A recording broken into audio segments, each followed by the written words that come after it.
California lettuce in New York City, Texas cattle in Miami, Tennessee whiskey in Portland.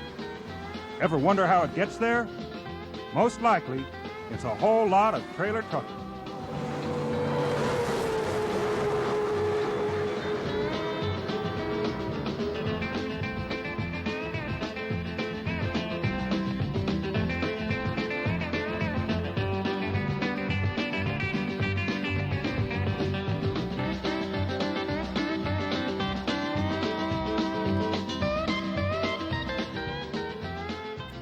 40% of all long-haul trucking's owner-operator. They make a big down payment and try to operate their own rig independent of the freight carriers and company fleets. But the freedom of the open road means long, hard hours with big monthly truck payments, no job security, and a maze of regulations that seem designed to force them off the road. Still, 100,000 owner-operator truckers travel America's highways hauling everything from swinging beef to steel. They chase a dream of independence, trying to get away from it all, out there on the boulevard.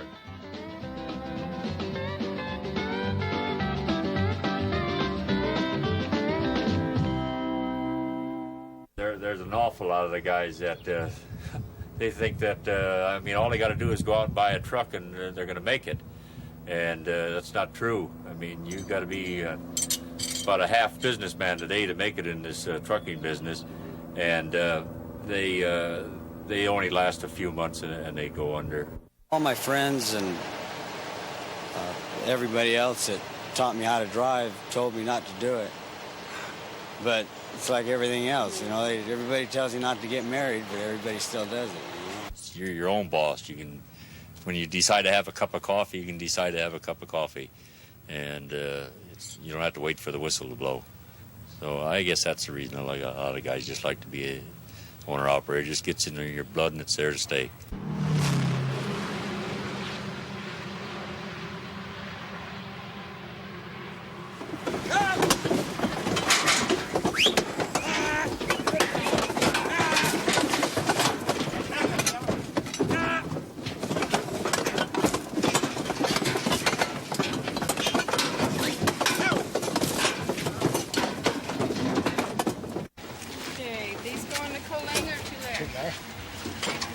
How many heads you have? 96.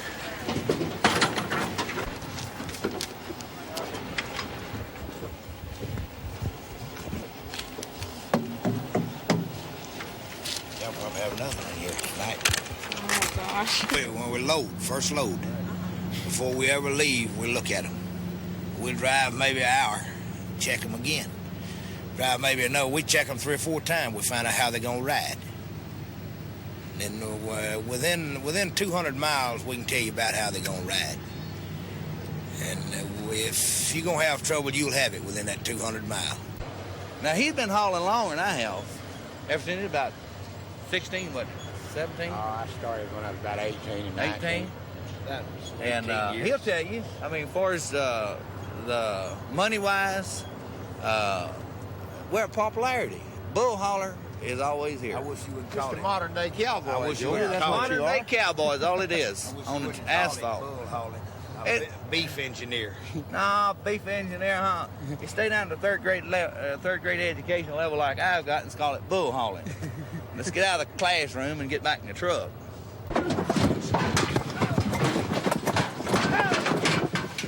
Yeah! Go, cattle! Ho, ho, ho!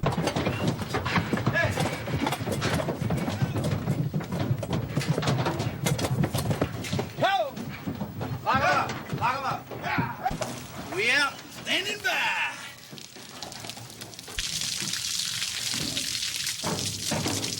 Yeah. Like an old cur dog, you know, you shake your head after swimming in the creek. It's not only the truck driving part. It's like he was born and raised on a farm, and he messed with livestock all of his life, and he knew livestock real well. Just like me, I was born and raised on a farm and the same thing. And even when I was little, even driving an old hay truck. Yeah. I mean, you know, you dreamed about getting out here on the road with the rest of them. You could be out here in a hay field with a load of hay, just picking up hay and putting it on an old truck.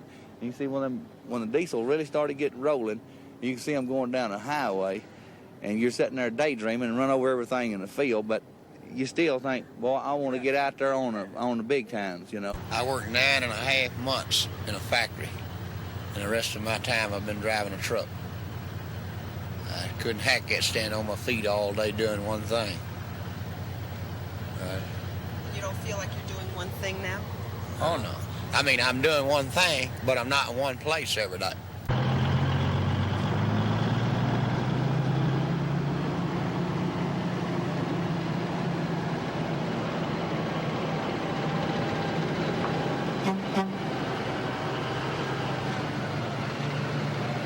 Hey, we fixing to go out towards the old rest of my pen. 4 Rider?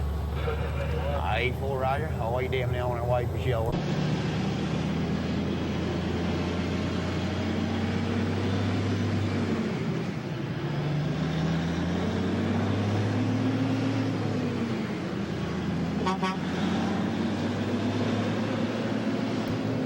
Burger 1-7 for the Sleepy Eye. Hey, you got Sleepy Eye, bring it on back. Hey, Sleepy Eye, you got the one Arkansas motor mouth back here in 18-wheeler we got a load of bulls on. What's a good place down here to eat some groceries, get back? Hey, if you be going down there, hey, if you go down an old Drama around in that old Texaco Drama style, be a good place, sir, get back. Yeah, you've already Roger D on the Texaco Truck 'em up on Stop Hill. What route would that be on there, get back? Hey, much like to be at bypass, Drama got the Convene Road now, boy, ain't I a driver out of this world, how about it? Hey, now, boy, you got the black smoker going. We had you back door for sure, Tom Baker. We thought that'd be you up there in that bull holler. Thanks for the come back in the M4 on that Greasy Spoon Cafe there's M4. Yeah, it'd be a negatory on the Greasy Spoon. It'd be a fine place to eat. Hey, now, for on that. Okay, we thought we'd shoot that at you just to make sure we got the right place there, for Roger. Okay. Well, get on down there and have you a good meal there, Rascal. We'll catch you on the flip-flop, Sleepy Eye. We gonna make listening in. Yeah, you want it, Roger? Okay, Tom Baker, we got the truck 'em up, stop and side, be short. Catch you later. Have a safe 7:30 Blake. Get you all the good numbers. Catch a good lady for me when you get home. One Arkansas Motor Mount. We out westbound 10-7. Open truck 'em up stop. We clear?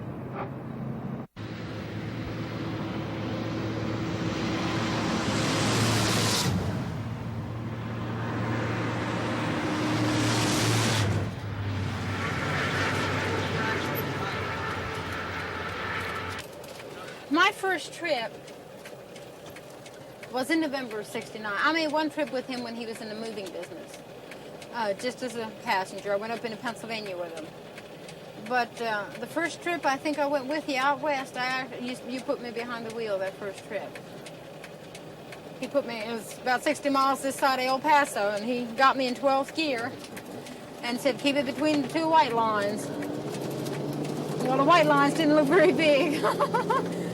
I remember the first trucks that came by, I said, this road isn't big enough for you and me, and I got off on the side. We got to El Paso. I'd never been out west. I saw the signs that said El Paso city limits. I woke him up and I said, how many hundreds of red lights do I have going through this town? And it happened to be the first time that the interstate was complete around El Paso. So I made it to the New Mexico port of entry, and then he took over. I had one guy followed me out of Florida. Well, he didn't know it was a woman driving. And I don't go to Florida too often, but it was on one of these stretches where it was a regular 2-lane highway. And I had been down there a couple times, and I knew the road real well. And I knew he was trying to keep up with me. And we stopped at a truck stop, and I got out of it, and he said, a woman, I don't believe it. He said, I didn't know it was a woman driving that truck. 10, farmer boy. Okay, Mercy, we're out here at this Marydale town. We're sort of heading back to the home 20, 10-4.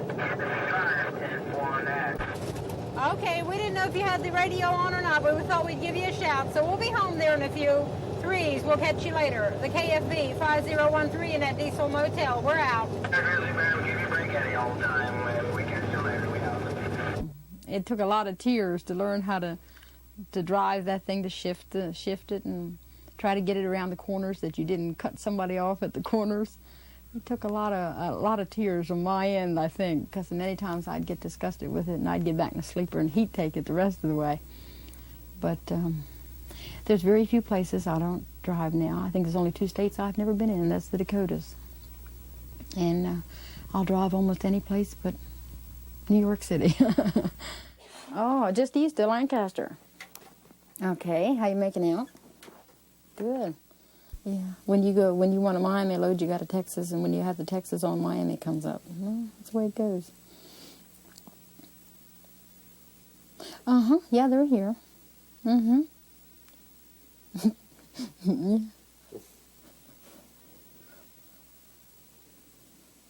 Uh-huh. Okay, hurry home. We'll be waiting. Okay, bye-bye.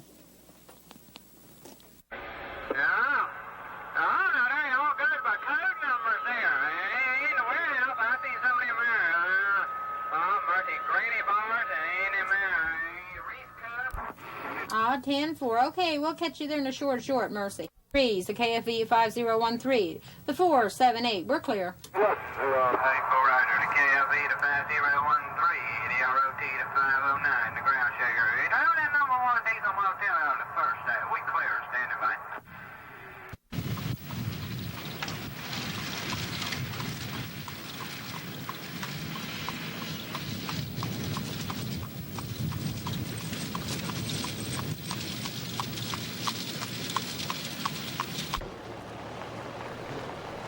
It's hard because you almost constantly have to keep that rig rolling. When you buy one of these rigs, you've got a pretty good sized payment on that thing for 4 or 5 years. And you can't let it sit, because if you let it sit for a week or two, then you get behind on those payments.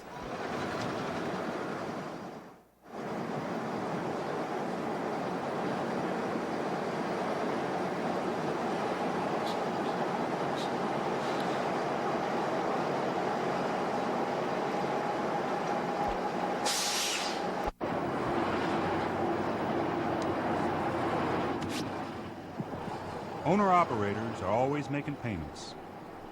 A new rig can cost $80,000 with 25% down and $1,500 a month. An owner-operator with a good load might make $3,300 on a cross-country trip. But you'll spend $1,000 for fuel, $300 for living expenses, another $300 for fees, licenses, and insurance, $400 for lumpers to load and unload your truck. Then you can always blow a tire at $350 a shot, or run into bad weather and have to sit on it for a few days. You can't find your own loads either. You'll spend all week in a truck stop, on the phone with brokers waiting for a load to go, and every hour you're not moving, you're losing money. That's why most owner-operators trade some of their independence for a lease to a big freight carrier. You get a steady load, and the company gets 25%. Some independents have organized to protect themselves from cutthroat competition and regulations that favor the big haulers, but it's a long haul to overcome the mistrust that keeps independents apart. There's still a few folks left who think they can get around all the red tape and really be their own boss. The Wildcats, the independent. Huh? Yeah, we got a load tonight. They're going to wait for us. They're going to wait there for us at 7 o'clock. Got to pick it up at COD. Checking it out to you-know-who, and she pays us cash when we get there. Just like this load I've got right now. It's hot. It's not, stolen or anything, but it's not going through any company at all. It's going through a certain person and me. It's not, there's going to be no, I don't have any authority to haul that whatsoever. I'm not running, I'll be probably putting somebody else's signs on there, and they may think I'm running it, but I'm running it for myself. It's coming from the manufacturer, going right to the consignee. There's no other trucking company involved. Just Moonlight Incorporated. Because that's what I'm going to be running when the moon's out.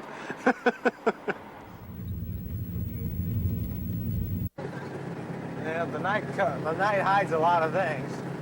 Like I say, at night, after 4 o'clock, 4:30, all your DOT, your ICC, or your Public Service Commission, they've generally gone home. Might run that up until midnight.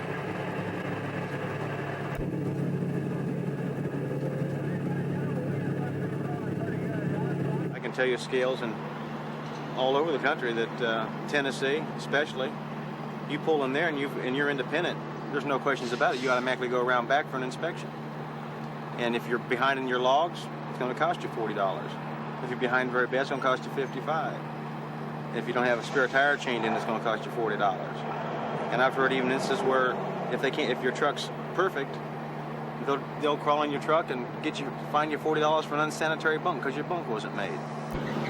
So I just run around all the scales. Like coming out of Shreveport, I just run up Route 29 into Hope, Arkansas, get around Hope, Arkansas scales. I run right on up 30 there, into 40, which there's no scales until you get all the way over to Memphis, where you can drop down on the old route, Route 70, and run right around those scales.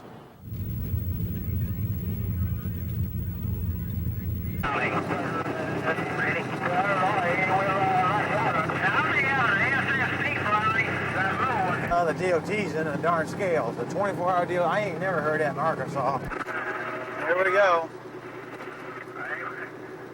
Boy, I just got a big knot in my stomach. Doggone, I feel like I'm going to get nailed. That's a hell of a feeling. I'll put the hammer down through here. The faster we get through here, the better. Rather get a ticket for speeding is to get one for... Here are the scales. Look at that, big as life, man. Well, so far, so good. Once we get in them city limits, there ain't no way they're gonna turn me back.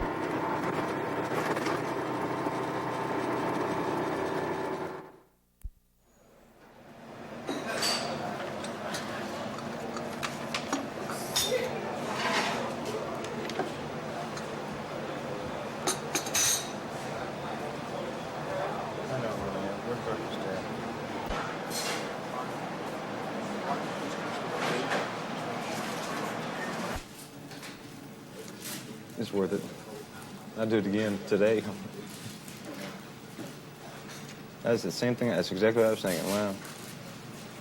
You know, you're going to feel the same way tomorrow if you run. Was it all worthwhile? Heck yeah. I accomplished quite a bit. Got around them scales.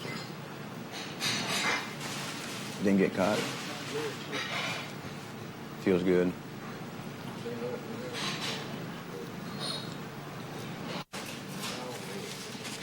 I feel like I beat the system.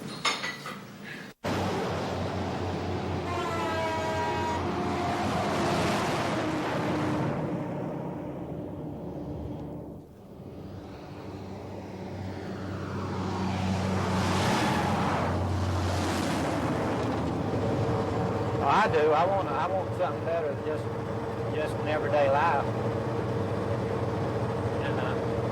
And I know I got to work hard to do it, and I don't mind the work. We work day and night, Sunday, holidays. We don't have any time off if there's a load to go. And when we're not going, we're waiting on a load. And my wife, she accused me of getting married to this thing instead of her, but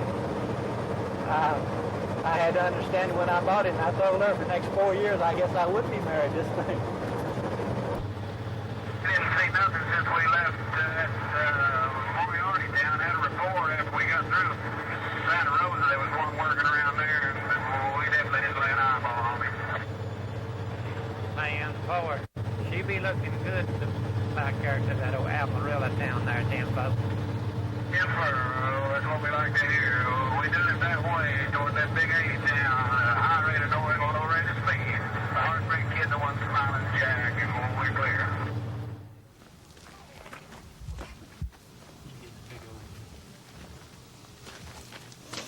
Think you'd ever make a truck driver?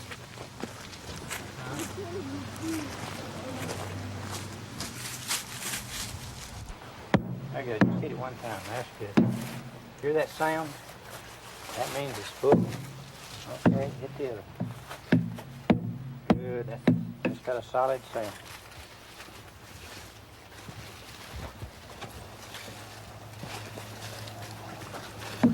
Yeah, that's great. That's good. Yeah, that's good. Yeah, and there's none of them flat, okay? When I first started, we would load maybe the same day we unloaded, or that night. It might take us all night to get it loaded and leave.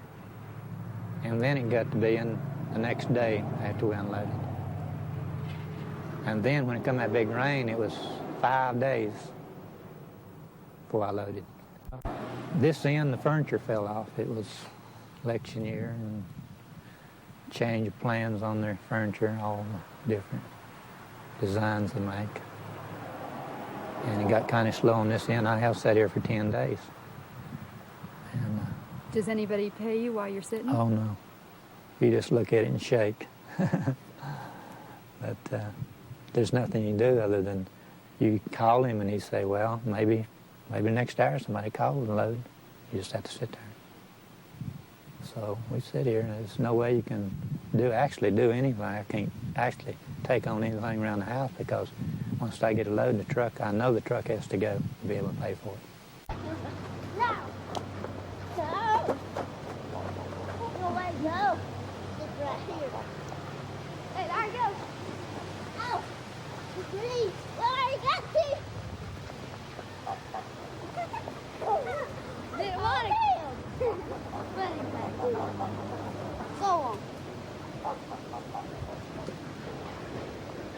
Oh, that's all right.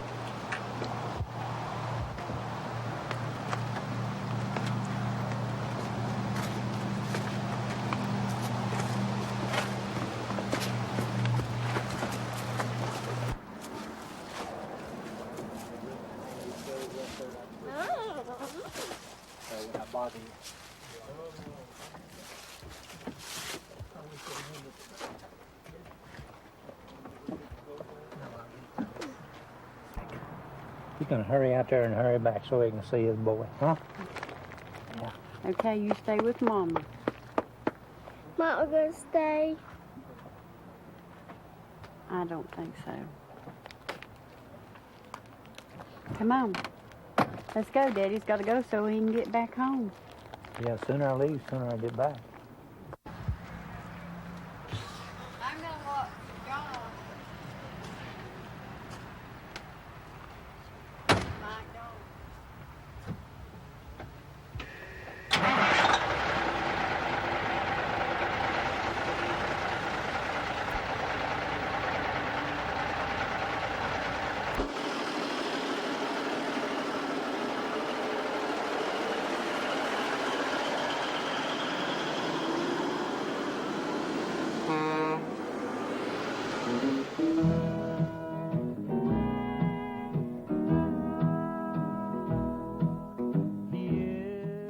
It's Sunday morning in Valdez, North Carolina.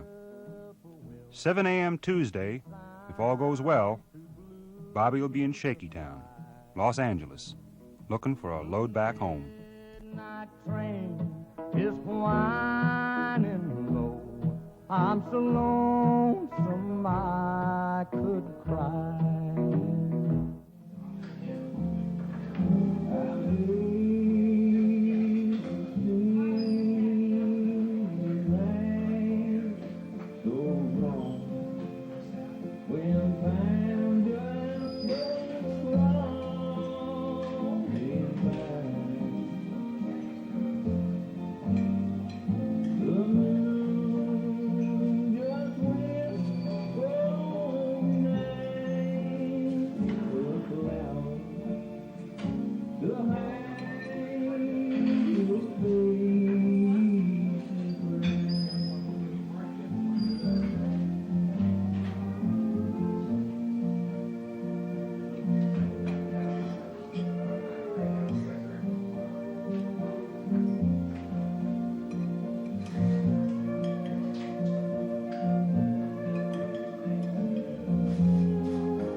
started loving you again. I'm right back where I was always been. I got over you just long enough to let my heartache mend. Then today I started loving you again. What a fool I was to think I could get by with only these few million tears I cried.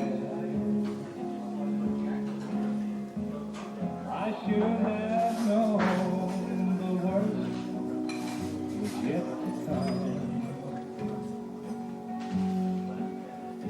and the crying time for me had just begun. 'Cause today I started loving you again.